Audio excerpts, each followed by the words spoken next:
स्वतः त्या ठिकाणी भीष्माचार्य भगवंताची स्तुती करतात. देवा इतकं सुंदर आहेस, कमाल, घननील सावळा तुझं हे स्वरूप, काय सांगावं देवा. पण तुला असं वाटलं असेल की मी पांडवांच्या पक्षात न राहता कौरवांच्या पक्षात का गेलो, तर देवा काय सांगू, जर मी पांडवांच्या पक्षात असतो तर नक्कीच सेनापती पद मला मिळालं असतं, आणि तू माझ्या सन्मुख नसतास, तू माझ्या सन्मुख असावा म्हणून मी कौरवांच्या पक्षात आलो. आणि प्रत्येक तुझ्या भाव भंगिमेकडे माझं सदैव लक्ष होतं. तुझी ती स्वरूप मूर्ती मला सदैव डोळ्यासमोर दिसते. माझी प्रतिज्ञा पूर्ण करावी म्हणून देवा, सुंदर वर्णन आलंय बरं. स्वगन निगमोपाय मत प्रतिज्ञा धृतमधिकर्तृ ममत्कृतो रथस्थ धृतरथ चरणोभ्या चलद्गुर हरिरी वहंतु विभक्तोत्तरी. हे देवा, तू प्रतिज्ञा केली होतीस की हातामध्ये मी शस्त्र घेणार नाही, आणि मी प्रतिज्ञा केली होती की मी देवाला, वासुदेवाला हातामध्ये शस्त्र घ्यायला लावीन. ही प्रतिज्ञा सगळ्यांनी ऐकली होती. पण अर्जुनावर मी बाणांचा वर्षाव होतोय, अर्जुन अस्थिर होतोय हे कळल्यानंतर देवा तुला राहवलं नाही.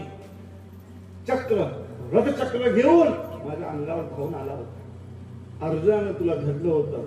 मला कळतोय तुझं उपर्ण सुद्धा, उपवस्त्र सुद्धा तुझं भूमीवर पडलं होतं, भूमी कंपायमान झाली होती. पण देवाला भीती वाटली नव्हती, कारण का तू त्राता आहेस. मला माहित आहे तू तुम्हाला मारणार नाहीस, लक्षात घ्या. पण माझी प्रतिज्ञा पूर्ण करण्याकरता, मला मोठं करण्याकरता म्हणून तो हातामध्ये चक्र घेतलं. देवा खरंच आहे, भाग्य आहे, धन्य आहे मी. आणि देवा काही नाही, मृत्यूच्या वेळेला माझ्या सन्मुख तू आलास, माझं भाग्य आहे. मला तुझ्या गतीमध्ये तू घे. आणि असं म्हणून या ठिकाणी भीष्माचार्यांनी, एकादशी होती महाराज, माघ शुद्ध एकादशीला आपलं शरीर भीष्माचार्यांनी तिथेच ठेवलं. त्यांचा निरोप घेतला, ते विधी केली. भगवंत पुन्हा पांडवांचा निरोप घेऊन द्वारकेमध्ये गेले. द्वारकेमध्ये त्या ठिकाणी वसुदेव, अक्रूर, उग्रसेन, प्रद्युम्न, चारुदेष्ण, बलराम, जांबवती नंदन, साम या सगळ्यांनी भगवंताचं स्वागत केलं. पुढे विदुरजी सुद्धा यात्रेहून आले होते. पांडवांच्याच घरामध्ये धृतराष्ट्र राहत होता. नारदांनी सांगितलं, लाज वाटते का?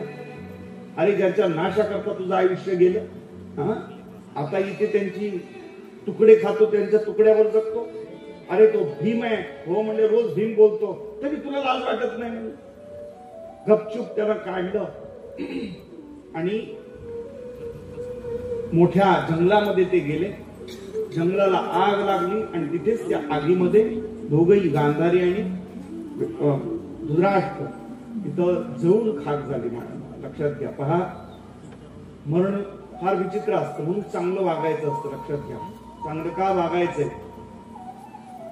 शूर ओळखावा रणी आणि साधू ओळखावा मरणी. लक्षात घ्या, मरण ज्याचं चांगलं आहे, शेवट तो भला माझा बहु गोड झाला, तो गोड झाला पाहिजे. लक्षात घ्या, त्याच्यासाठी परमार्थ आहे, त्याच्यासाठीच ही भागवत कथा आहे.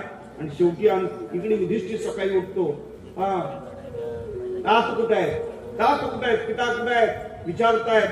तेव्हा त्या ठिकाणी विदुरशी सांगतात ते गेले, त्यांची वाट पाहू नका. इकडे कुंती सुद्धा आपल्या शरीराला शांत करते. पुढे एक दिवस अर्जुन सुद्धा देवाला भेटण्याकरता जातात. तिथे गेल्यानंतर भगवंत सुद्धा उद्धवाला, अर्जुनाला शेवटचा निरोप देतात.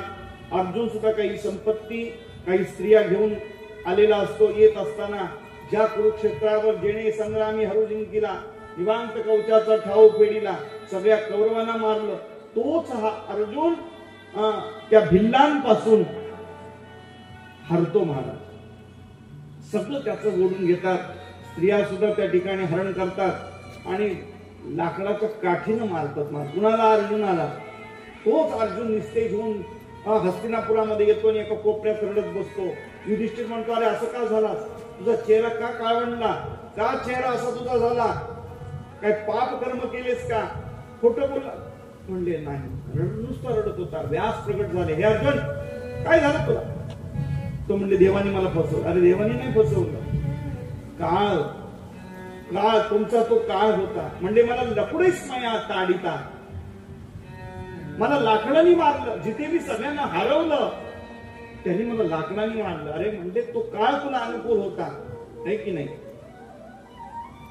समय कछु नहीं, मनुष्य कछु नहीं, समय होत बलवान, भिल्लो ने गोपिका लुटी, वही अर्जुन वही बाण. समय काहींचा काळ असतो महाराज. काही काही काळामध्ये काही काही माणसं इतके तेजस्वी बलवान वाटतात, पण काळ संपला घरामध्ये कोणी सुद्धा जात नाही. मी बघितलंय महाराज, किती माणसं त्यांना भेटण्याकरता पाहण्याकरता, पण अर्धांग वायू काहीतरी होतं महाराज. कोपऱ्यामध्ये जातात, बसतात, घरची सुद्धा नाही, दारची सुद्धा नाही, लोक सुद्धा भेटत नाहीत महाराज. ही परिस्थिती निर्माण होते.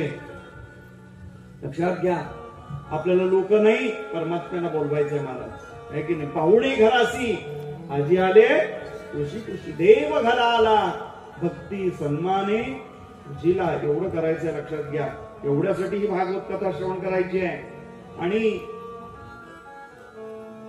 अर्जुन रडत होता. अरे म्हणजे देवानी धोका दिला नाही, काळाने धोका दिला. आज काळ अनुकूल नाही, देव नाही. अरे अर्जुना, देव तुझ्या बरोबर होता म्हणून तू त्या ठिकाणी होतास. पांडवांना सगळं कळलं. पांडवांनी सुद्धा स्वर्गारोहण केलं. इकडे कुंतीने सुद्धा आपला त्याग केला आणि पांडवांनी परीक्षिताला राजगादीवर बसवलं आणि इरावती बरोबर त्याचा विवाह लावून दिला. कलियुगाला आरंभ झाला होता. एक दिवस अखेट करण्याकरता, शिकार करण्याकरता म्हणून परीक्षित फिरायला निघाले. तेवढ्यात एक त्या ठिकाणी असं दृश्य दिसलं की गाय आणि बैल, कलीच या ठिकाणी एका राजवेश धारण करून त्या बैलाला आणि गायीला मारत होता. अधीम शूद्र होऊन त्या ठिकाणी गायीला मारत, लाथेने मारत होता. आणि जो बैल होता त्याला सुद्धा तो दंड देत होता. हे पाहत असताना परीक्षिताकडे म्हणजे, दुष्ट, त्या गायीला का मारतोस, त्या बैलाला का मारतोस? अरे म्हणजे मी तुला मारीन, तू कोण आहेस, जरा तुझं स्वरूप सांग. हा, तो म्हणला मी कली आहे. अरे मग तुला मी नष्टच करतो म्हणले.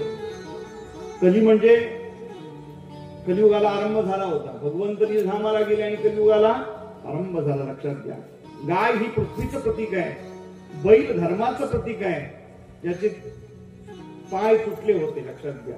आणि अशा बैलावर कली काय करतो, त्या ठिकाणी आक्रमण करत असतो. आणि मग राग आला परीक्षिताला, त्यांनी बाण काढला.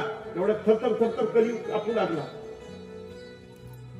इथंही ऋषी शौनकाने त्या ठिकाणी विचारलं की कली, परीक्षितांनी कलीला का मारलं नाही? अरे म्हणलं का मारलं नाही, जर कली फार चांगलं आहे, दोष असतील त्या कलीमध्ये, पण या कलियुगामध्ये एवढं काही दुसरी साधना न करता फक्त भगवान नामोच्चारण करा, हरिसंकीर्तन करा, मुक्ती आहे, मोक्ष आहे म्हणजे याच्यामध्ये. म्हणून कलीला मारलं नाही म्हणजे. आणि या कलीला म्हणजे पण इथं राहू नकोस म्हणजे मला कुठेतरी वास द्या. हा, मग त्यांनी सांगितलं तुला वास देतो म्हणले, जिथं जिथं कर्म होत आहे, जिथं ज्या ठिकाणी परस्त्री गमन होत आहे, तिथं जेवढी दूषित जे काही हे होते, तिथं कलीला काय दिलं, आसन हे दिलं, स्थान दिलं. मला मारू नका, मी तुम्हाला शरण आलोय, ठीक आहे, सोडून दिलं, मला स्थान द्या. म्हणजे जिथं जुतं खेळलं जातं, जिथं मद्यपान होतं, जिथं स्त्रीसंग होत आहे, हिंसा होते, असत्य मद, जिथं आसक्ती निर्दयता आहे, तिथं तू राहशील. म्हणजे हे ठीक आहे, तिथं तुम्ही स्थान दिलं, चांगल्या ठिकाणी द्या ना. म्हणजे सुवर्णामध्ये तुला स्थान देतो. आणि मग दिल्यानंतर तिथून परीक्षित गेले. आता सोन्यामध्ये स्थान दिल्यामुळे एक दिवस राजगृहामध्ये फिरता फिरता जिथं कोठार घरं होती, त्या सगळ्या राजांची, आता युद्ध झालं होतं, त्या राजांची सोन्याची मुकुट अशी ठेवली होती त्या घरामध्ये. मग तिथे जरासंधाचा सुंदर मुकुट तिथं दिसला. अरे म्हणले सुंदर मुकुट आहे. तो कुणी घातला? परीक्षिताने घातला. अखेट करण्याकरता जंगलामध्ये गेले आणि तिथं फिरता फिरता तहान लागली होती असं ऊन मी म्हणत होतं. तहान पाण्याने व्याकुळ झाले, एकटेच पडले होते. शमिक ऋषींच्या आश्रमामध्ये आले आणि शमिक ऋषींच्या आश्रमामध्ये आल्यानंतर शमिक ऋषी ध्यानस्थ बसले होते, ध्यानमग्न होते. तहान लागली होती, भूक लागली होती. आपल्या आता या भाषेमध्ये बीपी हाय झाला होता, बीपी हाय.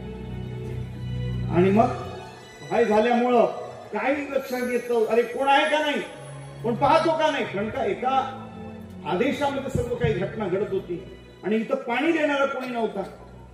जे ध्यानस्थ बसले होते, हे ऐकू येत नाही का माझं बोलणं, ध्यानामध्ये बसले होते. शमिक राग आला होता. आता रागामध्ये मरून पडलेला सर्प तो असा बाणामध्ये त्यांच्या गळ्यात टाकला. हे दृश्य एका विद्यार्थ्यांनी बघितलं. तो पळत पळत तिकडे गेला. राजा निघून गेला होता आणि तिथे शृंगी त्या ठिकाणी आपल्या सगळ्या विद्यार्थ्यांबरोबर त्या पाण्यामध्ये स्नान करत होता, अर्घ्य देत होता. आणि देत असताना तिथं त्या विद्यार्थ्यांनी सांगितलं, हे शृंगी तुला माहित आहे का, म्हणले तुझ्या वडिलांच्या गळ्यात एक राजानं मृत सर्प टाकलाय. म्हणले कोण आहे? तिथंच त्याने ते आचमन पाणी घेतलं, संकल्प केला, ज्या कुणी माझ्या धर्मज्ञ निधिमत्तेनं आचरण करणारे, सदाचरण करणारे माझे पिता, ज्यांनी कुणी मेलेला सर्प माझ्या वडिलांच्या गळ्यात टाकला असेल, माझ्या वडिलांचा ज्यांनी अपमान केला असेल, त्याला 7 दिवसामध्ये तक्षक नावाचा साप चावेल आणि संकल्प सोडला. आणि पुन्हा पळत पळत आले, बघतो तर खरंच माझ्या वडिलांच्या गळ्यात कोणीतरी सर्प काढला. तो सर्प काढता काढता शमिक ऋषींची ध्यानावस्था बाजूला झाली. अवस्थेतून ते परत आले आणि त्यांनी बघितलं, अरे काय झालं, काय नाही. म्हणले पिताश्री तुमच्या गळ्यात कोणी हा सर्प गळ्यात टाकला. त्यांनी ध्यानावस्थेत बघितलं, अरे म्हणजे परीक्षित आला होता.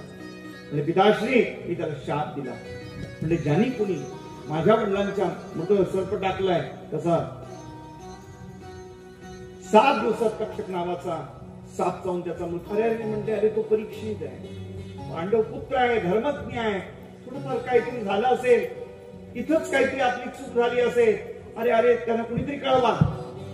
तिथे जाऊन त्यांनी परीक्षिताला सांगितलं आणि परीक्षिताला जसं कळलं की 7 दिवसामध्ये तक्षक नावाचा साप चावून माझा मृत्यू होणार आहे. आणि मग जन्मेजयाला राजगादीवर बसवलं. तिथून तसेच निघाले महाराज आणि कुठे आले, कंथलमध्ये, हरिद्वारमध्ये आले. आणि तिथे आल्यानंतर सगळी पहा विशेषतः राजपाटक जेव्हा चालवत होते, राजगद्दीवर होते, तेव्हा ऋषीमुनी भेटले नाही. पण जेव्हा विरक्त होऊन विरक्तांच्या स्थानावर गेले, सगळे साधू, कोण कोण, वशिष्ठ, च्यवन, शरदपान, अरिष्टनेमी, भृगु, मेघातिथी, सगळे साधू ऋषीमुनी त्यांना भेटायला आले. कळते माझं बोलणं? जोपर्यंत तुम्ही संसारात आहात तुम्हाला देव भेटणार नाही, तुम्हाला साधू भेटणार.